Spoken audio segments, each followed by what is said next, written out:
Hi everybody, my name is Tweeling and this is my newborn infant examination. This is the baby's father. I'm going to introduce myself first. Hi, my name is Tweeling. I'm one of the nurse practitioner students working with Dr. Gill. I'll be taking care of your child and doing a full newborn assessment on the baby. Just to give, and this is our baby. Just to give an introduction, I have a 5-day-old baby boy. He is born full term, normal vaginal delivery to a prima gravida parent. Dad, I have a few questions to ask you to review your medical history and the baby's medical history. So I have a question regarding, with father and mother.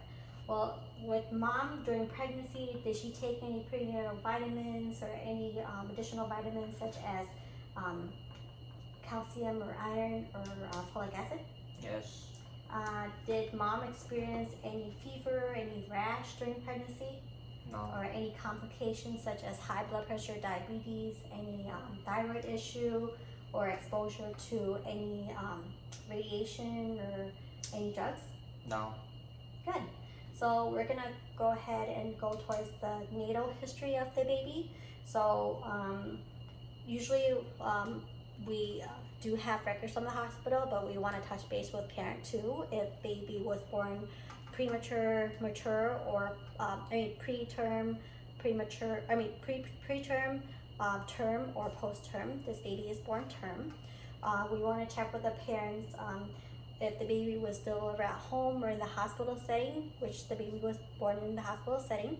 And the method of delivery is the baby born vaginally delivery, born C-section, or with forceps over vacuum, and this baby was born normal vaginal delivery. We want to check with the parent also if the baby cried immediately after birth or not. And we also want to check with parent was baby initiated breastfeeding how many hours after birth, and also the birth weight. And this baby birth weight was 7 pounds. With postnatal history, we'll want to check with family if patient or baby was admitted to NICU right away after was baby admitted to NICU right away after delivery? No. So if parents say yes, we want to know why baby was admitted to NICU. And also if baby was initiated breastfeeding. Yes. And also, was there any complication with baby such as jaundice, cyanosis, fever, convulsion? No. Good. So also we're gonna go ahead and proceed towards the feeding history of the baby. We want to check with parents if baby is breastfed, bottle fed, or both. And this baby is breastfed. So with breastfeeding, we want to check with parents the frequency of breastfeeding. So normally baby will be breastfed every 3 to 4 hours. The duration, so for how long, usually like 10-15 minutes each. And does mom use both breasts or one side only with each feeding? We want to check with the bowel, the stooling and the bowel movements of the baby also. So does baby have bowel movements daily? Is it right after each feeding, or is it every other day? And the consistency of the bowel movements, what does it look like? What color? Is it watery? Is it seedy? What does it look like? We're gonna also go next to the developmental milestones of the baby. So we want to explain to parents what to look for, what baby should be exemplifying at this age. So like the moral reflex will be intact with the baby, 5-day-old baby. Baby should be able to turn his head side to side. He should be able to respond to sound, and he should blink to bright lights. Also, baby's height, weight, and head circumference should have already been done when baby check in. So we want to go over the BMI or the percentile of the height, the weight, and the head circumference for the parents, so they know what to expect and what to look for. Also, we want to touch up with immunization history with the parent of the baby. Baby should already have hepatitis B immunization at birth in the hospital. So we want to let them know what to expect for next visit, what immunizations are recommended and will be given at that time. So it helps really prepare the parents with the next visit. Next, we want to check with parents. I know the baby is only 5 days old, but we want to review with parents what kind of allergy the baby might have had with any drugs interaction, or if baby is breastfed, is there any allergy to any of the feedings, or I'm sorry, if the baby was bottle fed, if he had any allergies to any of the feedings.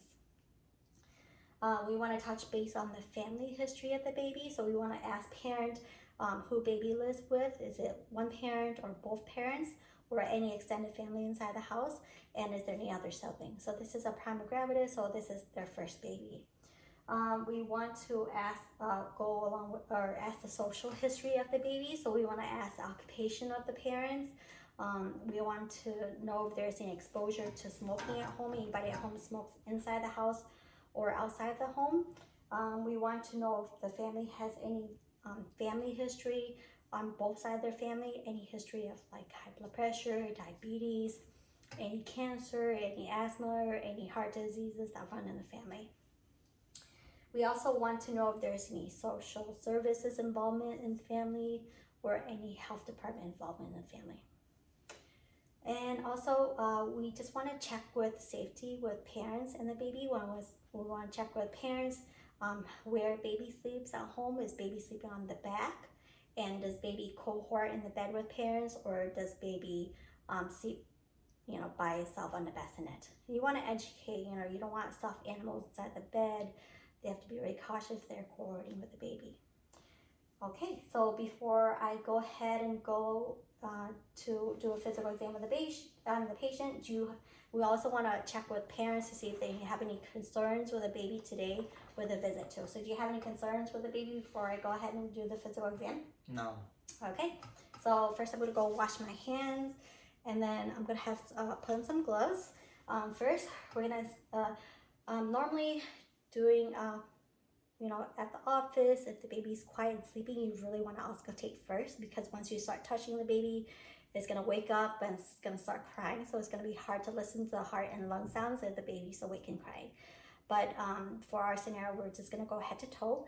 And baby should only be wearing diapers with the physical examination, so it can really take a look at the skin and the contour and everything of the baby. So baby is only wearing a diaper for this examination. So first we're going to take a look at the head of the baby, look at the contour of the head, look at the diameter, make sure that the head is not too small or not too large, and take a look at the skin. Sometimes the contour of the head could be like a cone head, and that could be due to delivery, and that's normal. And look at the skin of the scalp. We also want to palpate the interior fontanelle and the posterior fontanelle, which is open still at this age. Next, we're going to go down and evaluate the eyes. I'm just going to inspect first at the sclera, the eyelids, the lashes, and the eyebrows. Everything is intact. There's no erythema. Conjunctiva is clear. There's no redness or drainage noted. Next, I'm going to dim down the lights. It's going to help the baby open up the eyes so we can evaluate the pupils. And then with my otoscope, with the light, I'm going to shine around the eyes, and if the baby should be following a little bit with the lights, and the cranial nerve, check for ocular, extraocular movements from the movement of the eyes. I want to check the pupil constriction to the light bilaterally, and also check on the red light reflex, which should be present to the eyes. So I'm going to turn the lights back on. And next we're going to check on the nose. We're going to take a look at the nose, make sure the septum is midline. And we're going to do the narrow patency. So with one hand, I'm going to plug one side of the nose, and baby should be able to breathe with the other side of the nose. So we're going to do both sides. And with my otoscope, I'm going to take a look up at the mucosal membrane, make sure it's moist, it's pink with no lesions. Next, we're going to check on the ears. So first we're going to look at the location of the ears. The ears should be midline with the eyes. If you notice the tragus is a little bit lower, it can show us that the patient has some congenital abnormality. So ears locations is intact. We're going to palpate the tragus. It's soft. There's no lesions. There's no edema. There's no edema noted. And then with my otoscope, I'm going to take a look at the tympanic membrane, which is gray, and there's no lesions or anything noted. All right, and then next we're gonna go inspect the mouth. First, we're gonna examine the mouth, exterior of the mouth. There's no visible cleft lip that I noted upon inspection. And with my gloved finger, I'm gonna put my hand inside the patient's mouth. This is gonna trigger the sucking reflex, which is normal. I want to feel the upper palate, make sure that it's intact. I wanna also push down the patient's chin so that we can see under the tongue to make sure there's no tongue tie, which is not present. You want to take a look at mucosa membrane, which is moist. There's no lesions noted, and the gums are soft, and there's no lesion noted also. Next, we're gonna palpate the neck, make sure neck is midline. There's no lesions noted. Also palpate the clavicle, because due to vaginal delivery, the patient can have a fractured clavicle. So both is intact, is symmetrical, with no abnormality. So looking at the baby, I want to inspect the interior of the chest, make sure that it's symmetrical. Also inspect the belly too, since we're just looking at the baby, and make sure that the belly is not concave or is protruding, which is normal. So next we're gonna auscultate. We're gonna do both our diaphragm and our bell, and we're gonna listen to the 5 landmark of the heart.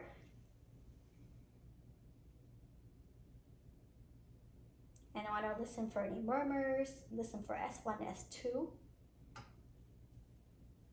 and with my bell. We should really listen to the heart rate for a good minute, just to make sure that the rate should be from 120 to 160 on this baby. And there's no murmur. I hear S1 and S2, and the rate is fast, and appropriate for the age. Also, I want to listen to the lung sounds. And because the baby's heart rate the heart sound is really loud, it's good to listen to the side of the baby to listen for lung sounds. And I want to listen to anterior and posterior. And lung sounds are clear to auscultate bilaterally, anterior and posterior and lateral. And I'm going to also listen to the bowel sounds with 4 quadrant. And normally you should be listening for 1 full minute for each quadrant, but due to time constraints, I'm just gonna listen pretty fast. And there is active bowel sounds to all 4 quadrant. And we're gonna inspect the belly for the contour of the abdomen, and there's no lesions or any veins noted on their belly. And we're gonna palpate the belly, and with baby this size, you can also feel for the liver, and it shouldn't be more than 3 centimeters. And so once we're in the belly, we're gonna take a look at the umbilical cord. Patient is more than 2 days old, so the umbilical cord should be dry and yellow. There shouldn't be any drainage or any bleeding, which are signs of infection, and this belly button is dry. We're gonna also palpate for the femoral pulses bilaterally, and it is present. And we're gonna take the diaper out and check, since this is a baby boy, we're gonna check parents to see if the baby's circumcised or not. And this baby is, so we're gonna check and make sure there's no drainage. We're gonna check on the meatus and the urethra, make sure that it's in the correct position. We're also gonna check the scrotum for the testicle to descend. And lastly, since we're looking at the genital, we wanna check on the rectum, make sure that it's patent, which it is. We're gonna go back to the upper extremity. We're gonna check for the range of motion of the arms, which is good, passive range of motion. Skin is good, intact, warm. Check, make sure there's 5 fingers on each hand, which is intact, and check for cap refill, which is intact. And by this time, we're also going to check for the plantar grasp. So we put the hand on the baby, and the baby should grasp her finger, which is normal. And we're going to check on the brachial pulses and the radial pulses, which are intact bilaterally. And with the lower extremity, first we're going to check on the hips. We're going to ortholani and the breast law test to make sure there's no hip dislocation from trauma of birth. So we're going to do the extension and flexion of the hip and make sure there's no clicking or dislocation of the hip, which there is none. We're gonna check on the skin, check on full range of motion, check on the skin of the lower extremity, which is intact. Skin is warm and soft. Pulses are present. We're gonna check, make sure the patient has 10 toes, which are intact, and we're gonna do the grasp reflex.